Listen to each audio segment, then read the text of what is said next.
Welcome to the Rime Buddhist Center's Dharma Talk podcast, Achieving Peace Through Compassion. This podcast is a recording of the Dharma Talks given during our Sunday service.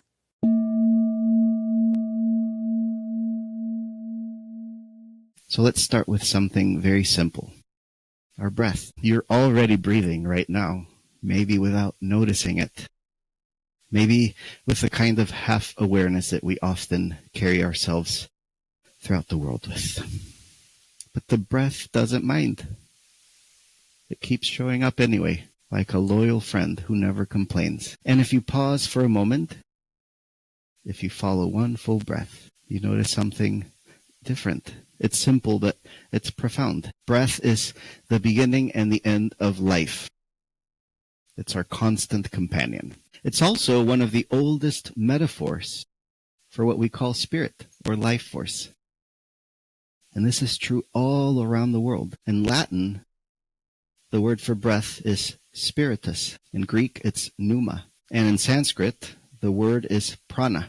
Perhaps you're familiar with pranayama, breathing practice. And our English word, inspiration, literally means to breathe in, inspiration.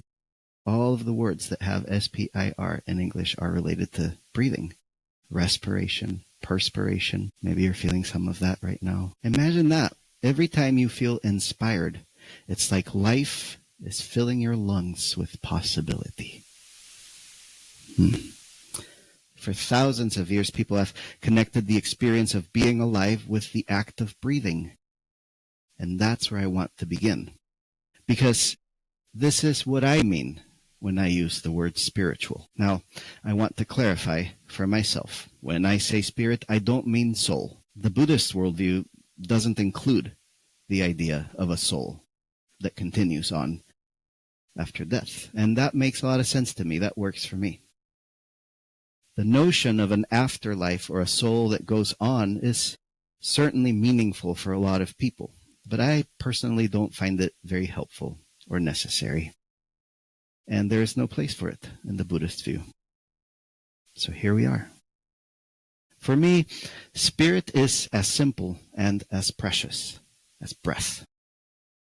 It's what we live by.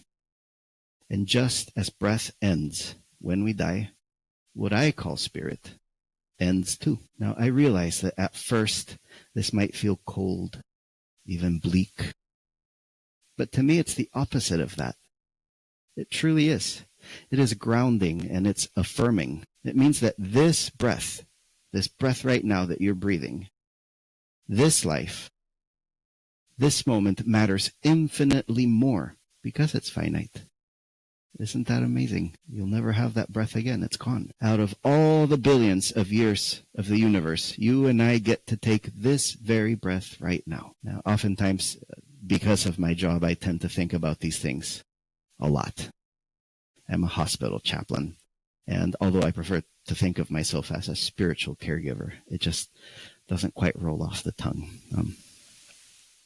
And as I move in and out of patients' rooms, my job is to pay attention to the spiritual side of human existence, of human suffering, of human dissatisfaction, especially in moments of vulnerability, in moments of illness, crisis, change. Now, not a lot of people know this, but I wonder if you knew that the World Health Organization names spirituality as one of the 4 basic dimensions of health. Did you know that? It's one of the 4 basic dimensions of health. The other 3 are physical, mental, and social. So if you imagine that health and well-being has a foundation with 4 pillars, spirituality is one of them. I love that. I love that because it means that spirituality isn't just an add-on for the religious or a luxury for people who have extra time and disposable income. It's not a nice thing to have. It's one of the ways human beings maintain good health and well-being. It's essential. It's about how we make meaning, how we find purpose, how we connect with ourselves, with our loved ones, with our communities, with all those around us. The tricky thing is that people come to this word, spirituality, from very different directions. Some think of it in terms of belief or faith. Others find it in practice or awareness. For some, it's about relationships. For others, it's about pursuing transcendence. And I think all of those perspectives are valid and important. But for myself, I keep coming back to this. Spirit is breath. When I speak of spirituality, I don't speak of something supernatural. That's not what I mean.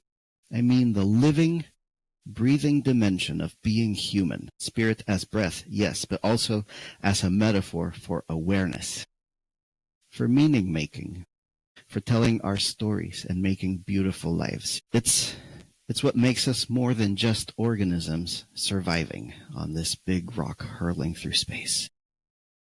It's what allows us to weave experience and purpose. And just like our breath, my notion of spirit is finite.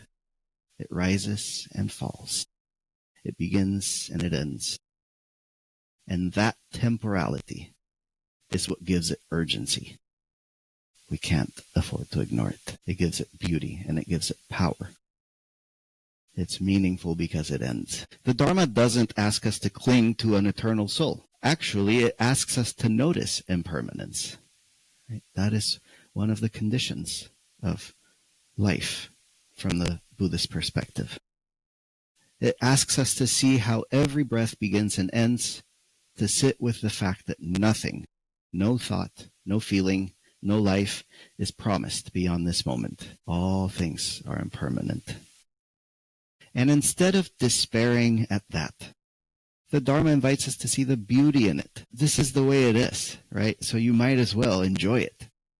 See the beauty in it, to see the gift of being alive right now. We have found this precious human existence. How fortunate we are right now to love, knowing that we love whom we love, and that all that we love will not last. To breathe in, to breathe out, is to wake up to what is here. Humans are constantly searching for meaning. That's what we do. We are pattern-seeking animals. We try to find a greater purpose, something bigger than ourselves. One of my favorite greeting cards on the cover says, I think it's important to believe in something bigger than ourselves. And then you open it and it says, I believe in elephants. That's what we do. And until we realize that life doesn't hand us ready-made meaning, we will just wander aimlessly. Because meaning and purpose are not built in. We have to create them. If you want to have a meaningful life, you have to make a meaningful life. If you want to have a good day, you have to do good day things. It doesn't just happen. We have to create it. And that's both the challenge and the wonder of being human. That's cause for joy. That's our challenge and our wonder. We get to make meaning. And that's the spirituality that I'm talking about today. It's not about escaping this life. We all want to be liberated from suffering, but this is not escapism. You can't go around it. You can't go under it or above it. You have to go through it. We have to be present. It's not about securing eternity. It's about showing up, being fully present for this fleeting, precious breath, and making meaning while we can.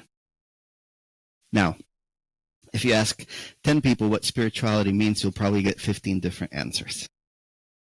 And a lot of them will have something to do with the supernatural or with religion, maybe ghosts, those kinds of things. And you've probably heard people say, I'm spiritual but not religious.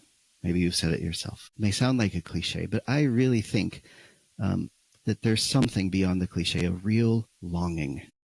It's not just a hashtag. Right? People know that spirituality and religion are not the same thing. They can overlap, certainly. But often they have very little to do with each other. And I think it's freeing to name that. So if you ever feel like you don't quite fit, which I think tracks for the Rime Center, we're all a bunch of misfits here. If you feel like you don't quite fit into the usual categories, religious or secular, theistic or atheistic, that's okay. It's okay. Spirituality doesn't require belief. It certainly doesn't require belief in the supernatural. It can mean what I've been describing here for the last few minutes. The breath, the awareness, the meaning we make together, moment by moment. So let us end where we began, with our breath. Breath is spirit. Breath is life. Breath is impermanence. Every inhale, a beginning. Every exhale, an ending. Every breath, a chance to wake up again. Not a soul that flies away, not an eternity waiting somewhere else. Just this breath right here, right now. This fragile, amazing gift. The awareness that rises and falls with it. The love and the meaning that we create while it lasts. May all beings benefit.